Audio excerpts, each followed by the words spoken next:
ये तस्वीरें इस वक्त आप देख रहे हैं, प्रेस कॉन्फ्रेंस शुरू हो रही है। यहीं की लाइव तस्वीरें इस वक्त आपको दिखा रहे हैं।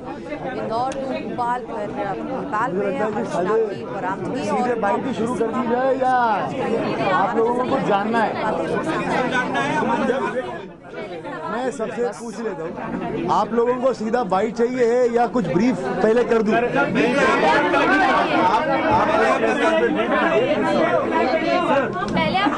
7 तारीख से कल की दिनांक मैं वही चाह रहा हूँ। पॉइंट बता दीजिए आप।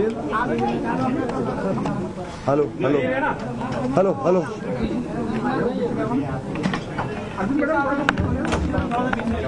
हेलो हेलो हेलो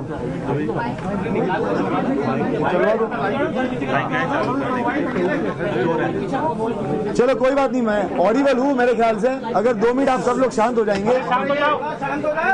मैं 1 मिनट पहले पूरा के पूरा मामला किस तरीके से हुआ, क्या हुआ, वो पूरा ब्रीफ में दे देता हूँ। उसके बाद में आपके क्वेश्चंस और लास्ट में मैं बाइट कर दूंगा, ठीक है?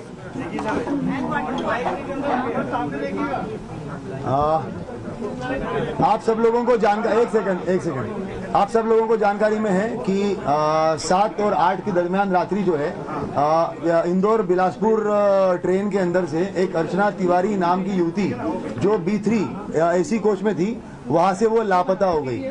जब से ये मिसिंग रिपोर्ट कायम हुई है, उसी दिन से हम लोग जो है वो उस लड़की को ढूंढ रहे हैं। मगर उसके बावजूद जो है लगभग 10 से 11-12 दिन तक हम लोगों को वो ढूंढने के बाद में आज फाइनली नेपाल बॉर्डर से लड़की को बरामद किया गया है। मामला कुछ इस प्रकार है कि अर्चना तिवारी नामक लड़की जो है ये कटनी की रहने वाली है। वहां से उसने अपना ग्रेजुएशन कंप्लीट किया हुआ है। वहां पर ये जो है वो स्टूडेंट छात्रा, नेता छात्रा वगैरह भी रही हुई है NSUI से। उसके बाद में फिर ये 2 साल तक जो है वो जबलपुर में प्रैक्टिस करती थी एडवोकेट की।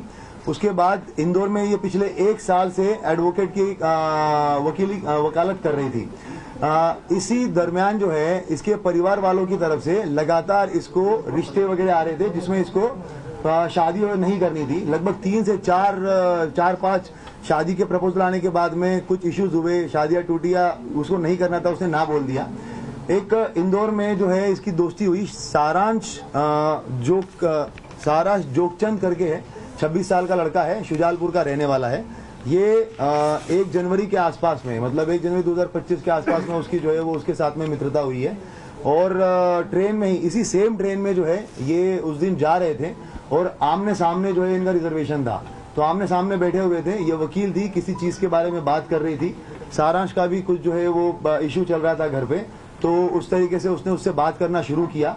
उसके बाद में बातें जो है वो और भी जो इसके लीगल इश्यूज थे, इसने अपना ड्रोन कंपनी का एक कुछ प्राइवेट लिमिटेड कंपनी बनाने के लिए ये प्रयास कर रहा था इंदौर में, तो उसके लीगल डॉक्यूमेंट को लेकर आपस में बातचीत होना शुरू हो गई और उसके बाद में फिर इनकी लगातार बातें शुरू हो गई। जब ये घटना दिनांक जो 7 तारीख है, उसके पहले इसके माता पिता ने और इसके बड़े ताऊ ने जो है वो एक तहसीलदार पटवारी के साथ में इसका रिश्ता फिक्स कर लिया था। उस टाइम पे परिवार के साथ में इसकी लंबी कहासुनी हुई है। उन्होंने कहा कि अब तुम अपनी पढ़ाई वढ़ाई सब छोड़ दो और तत्काल वापस आ जाओ, तुम शादी करके जो है वो तुम्हें जाना ही है। अब की बार जो है वो तुम मना नहीं करोगी और तुम्हारा जो पढ़ाई लिखाई, वो कौटिल्य एकेडमी में इंदौर में पढ़ाई लिखाई कर रही थी लड़की जो है वो, साथ में वकालत कर रही थी, तो करियर खत्म करके अब तुम्हें सिर्फ जो है वो शादी करनी है। ये इस तरीके की बातें जब घर में चल रही थी तो उसका काफी बहसबाजी हुई है। लड़की का जो है वो पढ़ने का मूड था और साथ साथ में अभी वकालत और सिविल जज की तैयारी करने का मूड था। तो इसने अपने इस दोस्त को, जो सारांश इसका दोस्त था, तो इससे बात करी। 6 तारीख को ये हरदा में एक केस के सिलसिले में गई थी, हरदा के आसपास में। वहीं पे ढाबे पे बैठ के एक तेजिंदर करके है, तेजिंदर सिंह और सारांश और लड़की, इन तीनों की बैठ के बात हुई। वहां पे इन लोगों ने प्लान किया कि किस तरीके से जो है अगर हम लोग मतलब बेसिकली ये छोड़ के भाग जाना है। तब ये भी बात हुई थी कि भाग जाना है तो अभी भाग जाते हैं, तो इतना सब कुछ करने की जरूरत क्या है। मगर उस टाइम पे ये बात हुआ कि ऐसा नहीं, अगर ऐसे करेंगे तो वो पता चल जाएगा। ये जो इंदौर बिलासपुर ट्रेन जा रही है वहां पे हम बैठेंगे, चलती ट्रेन में से अगर चले जाएंगे तो बहुत सारी हो सकता है कि मिसिंग पर्सन रिपोर्ट कायम होगा।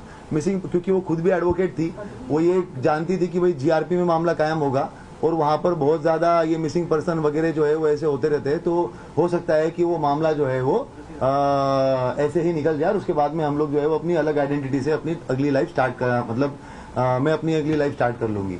इस तरीके से इन लोगों ने प्लान बनाया। तेजिंदर जो है ये एक गाड़ी चलाने वाला ड्राइवर था। ये इसके संपर्क में जो है वो पिछले लगभग 3-4 महीने से आया हुआ था। तेजिंदर जो है वो सारांश के थ्रू इसके संपर्क में आया था।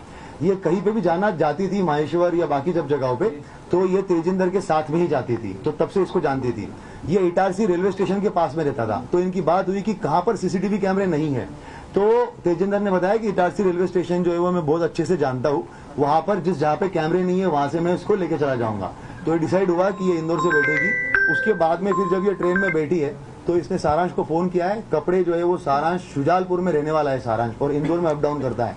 वहां से ये कपड़े खरीद के लेके आया उसके।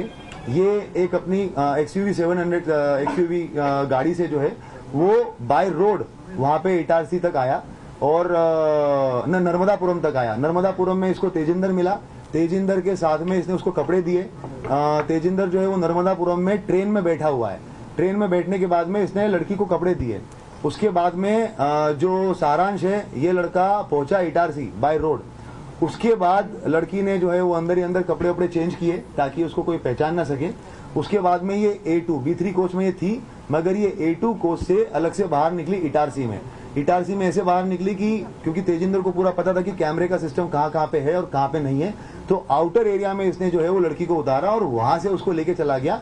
और बाहर जो है वो सारांश वेट कर रहा था। सारांश वेट कर रहा था, तो वहां पर उसने जो है वो लड़की को लेके जाकर सारांश को दे दिया। लड़की ने अपने मोबाइल और घड़ी जो है वो तेजिंदर को दे दी और बता दिया कि भाई इसको जो है ये आपका बागतवा और मिडघाट वाला जो एरिया है उस तरफ कहीं तो फिकवा देना, ताकि ये बात हो जाएगी। तेजिंदर से उसने ये भी बात की थी कि हम लोग 3-4 लड़कों से